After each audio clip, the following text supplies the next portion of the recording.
Guys welcome back to your channel in MSc. तो पिछले भी हम लोगों ने ये सब टॉपिक्स को कवर किए थे। तो आज हम लोग अपना फर्स्ट टॉपिक को, जो इस चैप्टर का फर्स्ट टॉपिक है, उसे हम लोग देख लेते हैं। तो वो टॉपिक है लाइफ प्रोसेस। अब हम लोग समझते हैं लाइफ प्रोसेस क्या है। तो लाइफ प्रोसेस एक वैसा प्रोसेस है जो लिविंग ऑर्गेनिज्म परफॉर्म करते हैं अपने बेसिक एक्टिविटीज़, मेटाबॉलिक एक्टिविटीज़ को कंप्लीट करने के लिए, पूरी करने के लिए, जो वो प्रोसेस को खुद को जिंदा रखने के लिए जो वो प्रोसेस परफॉर्म करते हैं, जो चीज़ें उन्हें नेसेसरी होती हैं, जो वो काम करते हैं, उसे हम लोग लाइफ प्रोसेस कहते हैं। अब जो बेसिक फंक्शंस है लाइफ प्रोसेस का, वो सब क्या है? तो वो न्यूट्रिशन है, रिस्पायरेशन है, ट्रांसपोर्टेशन है, एक्सक्रीशन है, कंट्रोल एंड कोऑर्डिनेशन है, और ग्रोथ है, मूवमेंट है, and development. The process of nutrition involves the taking of food inside the body, converting into simple molecule which can be absorbed by the body. अब जो process nutrition है वो हम लोग फूड को लेते हैं अपने बॉडी में, फिर उसको सिंपल सॉल्युबल मॉलिक्यूल्स में ब्रेक डाउन करते हैं, तो उसी प्रोसेस को हम लोग न्यूट्रिशन कहेंगे। Respiration is a process which release energy from food absorb by the body. Respiration वो प्रोसेस है जिससे जो एब्जॉर्ब फूड है हम लोग उससे एनर्जी को अलग करेंगे, तो वही प्रोसेस को हम लोग रिस्पायरेशन कहेंगे। ट्रांसपोर्टेशन क्या है? तो transportation is a process in which substance absorb और made in a one part of body is transported to another part of the body. Transportation वो प्रोसेस है जिससे अगर फूड हमारे स्टोमच में बना तो उससे हम लोग उसे अपने ब्लड में, पूरी बॉडी में सर्कुलेट करेंगे, ट्रांसपोर्ट करेंगे बाय द ऑर्गेनल्स के हेल्प से, तो उसी प्रोसेस को हम लोग ट्रांसपोर्टेशन कहेंगे। Mainly one place to another change करना, उसे हम लोग ट्रांसपोर्टेशन कहते हैं। Control and coordination or response to stimuli, the process in which the living organism to survival and the changed environment around them.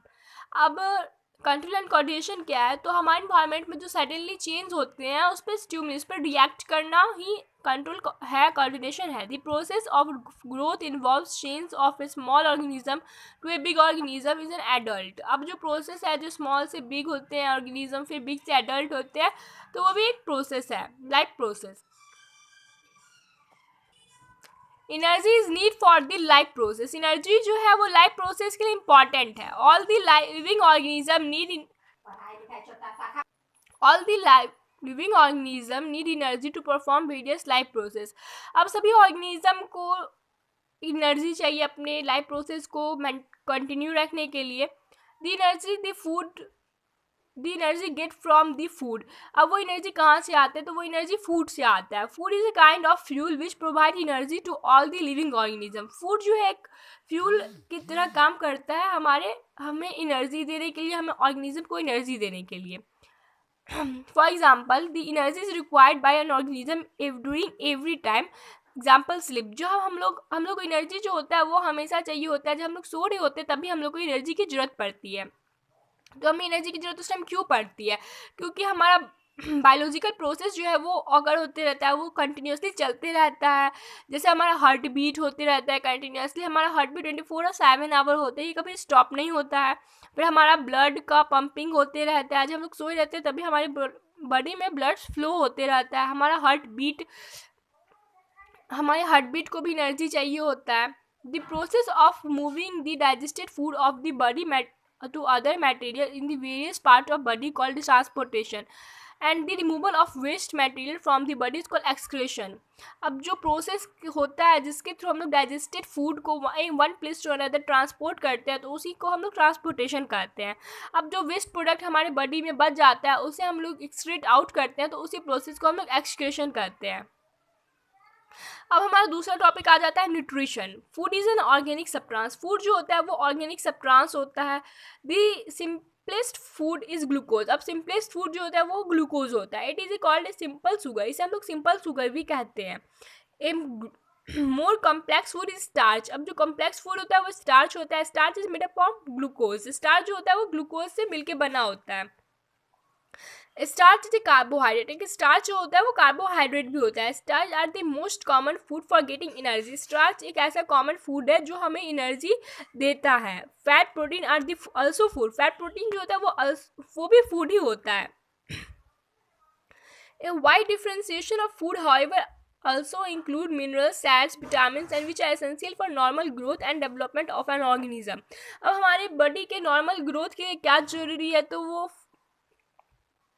Vitamin, fats, minerals, proteins जो होता है हमारे बॉडी के नॉर्मल ग्रोथ के लिए बहुत ज़्यादा इंपॉर्टेंट होता है. Actually nutrition comes from the word nutrients. अब जो न्यूट्रिशन जो वर्ड है वो न्यूट्रिएंट से मिला है. मैं A nutrient is an organic or inorganic substance required for the maintenance of the life and survival of the living organism. अब nutrients जो है वो ऑर्गेनिक और इनऑर्गेनिक दोनों चीज़ है, और ये जो है हमारे लिविंग ऑर्गेनिज्म के लाइफ के लिए बहुत ही ज़्यादा इम्पॉर्टेंट है. A nutrition can be defined as a substance which is organic, obtained from the surrounding and used. It is a source of energy and biosynthesis of its body constituents like tissue and organism. And nutrition जो है वो हम लोग ऐसे उसे define कर सकते हैं कि ये हमारे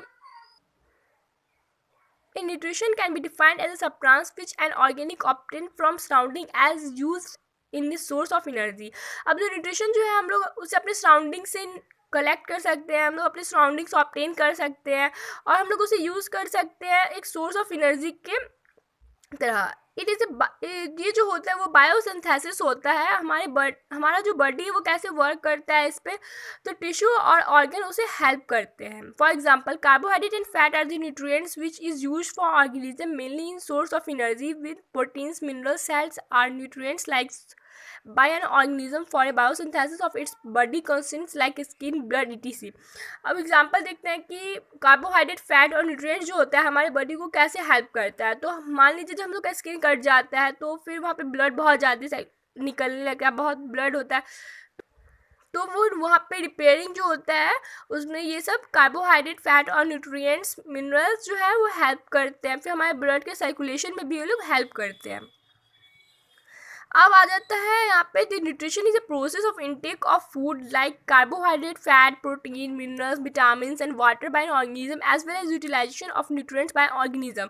अब न्यूट्रिशन को हम लोग सिंपल वर्ड में समझ सकते हैं कि न्यूट्रिशन एक वैसा प्रोसेस है जिससे कार्बोहाइड्रेट, फैट, मिनरल्स, प्रोटीन से हम लोग एनर्जी को अलग करते हैं, यूटिलाइज करते हैं हमारे लिविंग ऑर्गेनिज्म के बेसिक फंक्शंस को परफॉर्म करने के लिए. अब modes of nutrition. Mode of nutrition means method of producing food for obtaining food by an organism. Mode of nutrition मतलब ये होता है कि किस तरह से हम लोग अपने न्यूट्रिशन को ऑकर कर सकते हैं, किस तरह से हम लोग अपने न्यूट्रिशन को ऑब्टेन कर सकते हैं. तो फर्स्ट है autotrophic mode of nutrition and second heterotrophic mode of nutrition. Autotrophic mode of nutrition में देखते हैं a word auto means self and trophic means nutrition. A word जो होता है ऑटो उसका मतलब होता है सेल्फ, सेल्फ मतलब खुद से, and trophic mean nutrition. The autotrophic nutrition is a self nutrition. Autotrophic nutrition जो होता है वो सेल्फ न्यूट्रिशन होता है. Autotrophic nutrition is the mode of nutrition in which organism make or synthesize its food from the simple inorganic material like carbon dioxide, water present in surrounding with the help of sunlight energy. Autotrophic nutrition वो ऐसा nutrition होता है जिसमें organism जो होता है वो अपना फूड को खुद बनाता है, खुद सिंथेसाइज करता है. किसके हेल्प? ये एक इनऑर्गेनिक प्रोसेस होता है और ये कार्बन डाइऑक्साइड और वाटर के प्रेजेंस में होता है. इसमें वाटर और कार्बन डाइऑक्साइड दोनों हेल्प करते हैं और ये सब हमें सराउंडिंग से मिलता है और सनलाइट इसमें नेसेसरी है. A green plant have autotrophic mode of nutrition. Green plant का ऑटोट्रॉफिक मोड ऑफ न्यूट्रिशन होता है. A green plant make their own food by combining carbon dioxide, air and water from ground in the presence of sunlight. अब जो green plant होता है वो carbon dioxide और water in the presence of sunlight, sun के presence में food को बनाता है. इस प्रोसेस को, जिस प्रोसेस से वो फूड बनाता है उसे हम लोग फोटोसिंथेसिस कहते हैं. The green plant have autotrophic mode of nutrition. Green plants का ऑटोट्रॉफिक मोड होता है न्यूट्रिशन का. The autotrophic bacteria also obtain food from the autotrophic mode of nutrition. अब जो ऑटोट्रॉफिक बैक्टीरिया होते हैं वो भी ऑटोट्रॉफिक मोड, न्यूट्रिशन के मोड से ही वो एनर्जी को लेते हैं, फूड को लेते हैं. Those organisms which can make their own food for carbon dioxide and water is called autotrophs. वैसे ऑर्गेनिज्म जो फूड को लेते हैं, कार्बन डाइऑक्साइड को लेते हैं अपनी एनर्जी को बनाने के लिए खुद से, उसे हम लोग ऑटोट्रॉफ्स कहते हैं.